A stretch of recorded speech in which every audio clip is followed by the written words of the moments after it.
How many times have you told yourself, I'll start tomorrow? Or I just need to learn a little bit more and then I'll be ready. Right, that feeling of waiting for the perfect moment, for that surge of motivation to strike, but it never comes. You read the books, you watch the videos, you make the plans, but your life looks exactly the same. It's a frustrating cycle. It is, and that's why today we're not talking about finding motivation. Today, we're talking about why action, not waiting, is what actually changes your life. So, the big idea for today is something I think we all struggle with. It's this gap between knowing what to do and actually doing it. We live in an age of information where you can learn how to do anything with a quick search. But knowledge alone doesn't build a business or get you healthy or teach you a new language. It's the application of that knowledge that matters. We're going to explore why it's so easy to get stuck in learning mode and how to break free by focusing on one simple, powerful thing: taking action. I think that's so important. I remember when I wanted to start exercising regularly. I spent weeks, literally weeks, researching the perfect workout plan, the best supplements, the right shoes. I became an expert on fitness without ever lifting a single weight. Exactly, the research becomes a form of procrastination. Totally. And I realized I would have been much further along if I had just started with a simple 10-minute walk on day one instead of waiting to have the perfect plan. That's the perfect example of what we're talking about today. It's about trading perfect plans for imperfect action. And for those of you just joining us for the first time, welcome. You're listening to Sunny English Bite, the podcast where we have meaningful, real conversations to help you improve your English and your life at the same time. That's right. We believe the best way to learn a language is by listening to conversations that you actually find interesting and useful. I'm Sunny. My goal here is to bring the energy and motivation to help you see that you are capable of amazing things. And I'm Alex. I like to look at the practical side of things, the small, simple steps we can take to make those big goals a reality.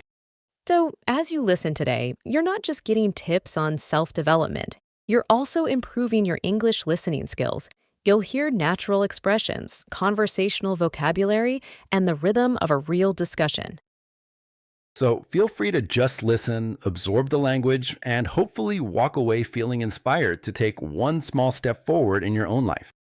So, let's dive into the big question, Alex. Why do we do this? Why do we spend so much time consuming information, reading articles, watching tutorials, listening to podcasts like this one, but find it so hard to actually take action? That's a great question. I think a big part of it is that consuming information feels like progress. It gives our brain a little hit of dopamine, the feel good chemical. Ah, the illusion of progress. Exactly. When you learn a new life hack or a productivity technique, your brain says, Great, I have accomplished something. But learning is not the same as doing. It's a comfortable, safe substitute for the real work, which is often difficult and uncertain. That's so true. It's like buying a bunch of healthy groceries and feeling good about it, but then letting them all expire in the fridge because you never actually cooked the meals. Right, the purchase felt productive, but the action is the cooking. Another reason is what's sometimes called analysis paralysis. We get overwhelmed by all the options and information, so we just freeze and do nothing. Because we're afraid of making the wrong choice. Precisely.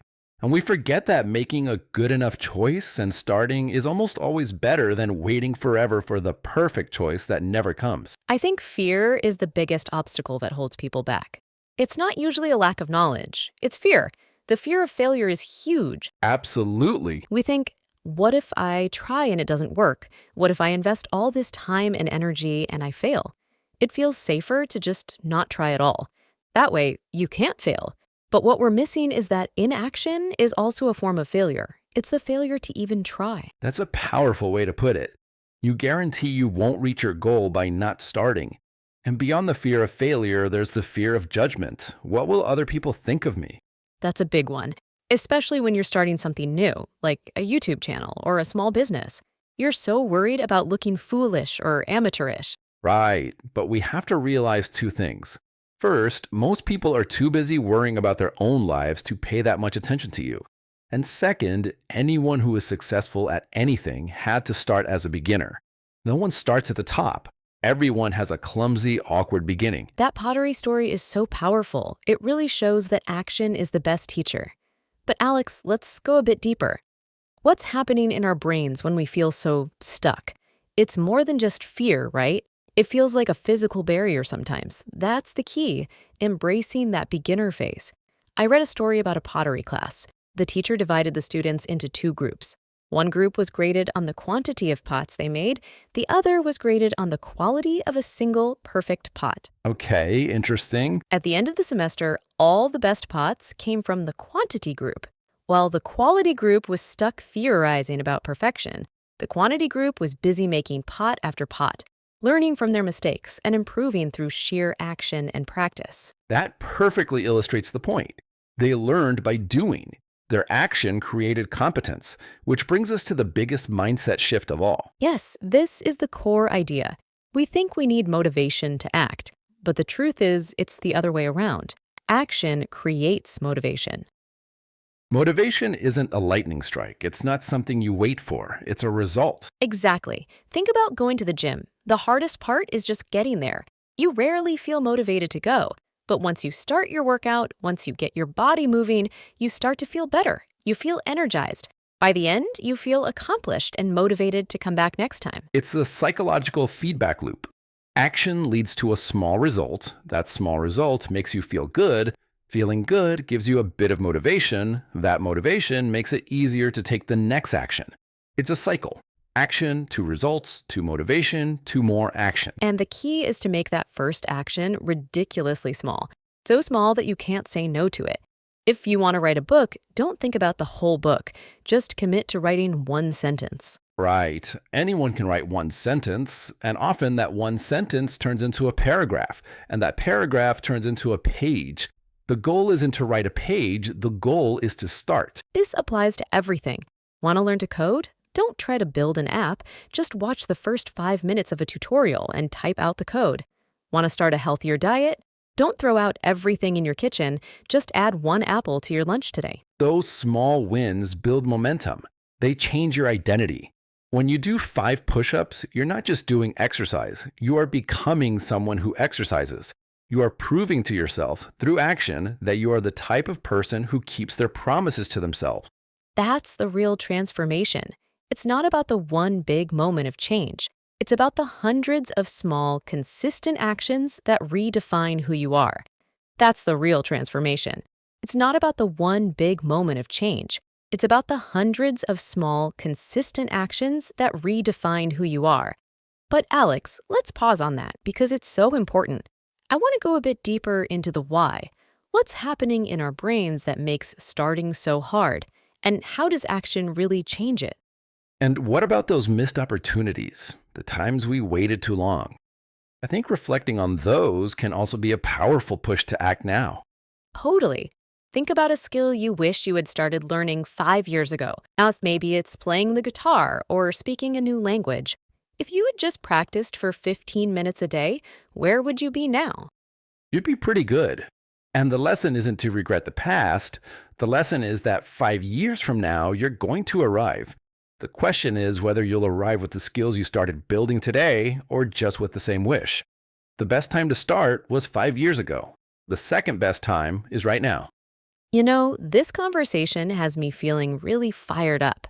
If you're feeling that way too and you found this discussion helpful, it would mean the world to us if you took a second to hit that like button and subscribe to Sunny English Bite. Right. It really helps our channel grow and allows us to create more conversations just like this one. Plus, when you subscribe, you won't miss our future episode. Absolutely. We have so many topics we're excited to explore. Yeah, we're planning to talk about building lasting habits, overcoming self-doubt to build real confidence, and the power of discipline versus motivation, which connects a lot to what we discussed today. It does. So if those topics sound interesting, make sure you subscribe. We'd love to have you as part of our community. All right, as we wrap up, I think the most important thing to remember from our conversation today is this.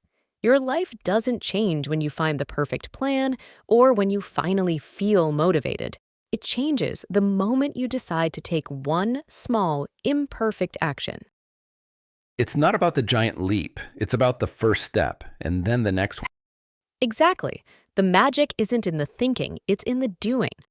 So, our challenge for you today is simple. Don't try to change your entire life. Just pick one thing you've been putting off and take the smallest possible action on it in the next 24 hours. Don't plan it for next week. Do it today. I love that. It could be sending that one email, doing 5 push ups, or writing one paragraph of that book. Precisely. Just one small thing to prove to yourself that you are a person who takes action. Thank you so much for spending this time with us today. We hope you feel inspired and ready to get moving. Keep practicing your English, keep growing, and we'll talk to you in the next episode. Bye for now. Goodbye, everyone.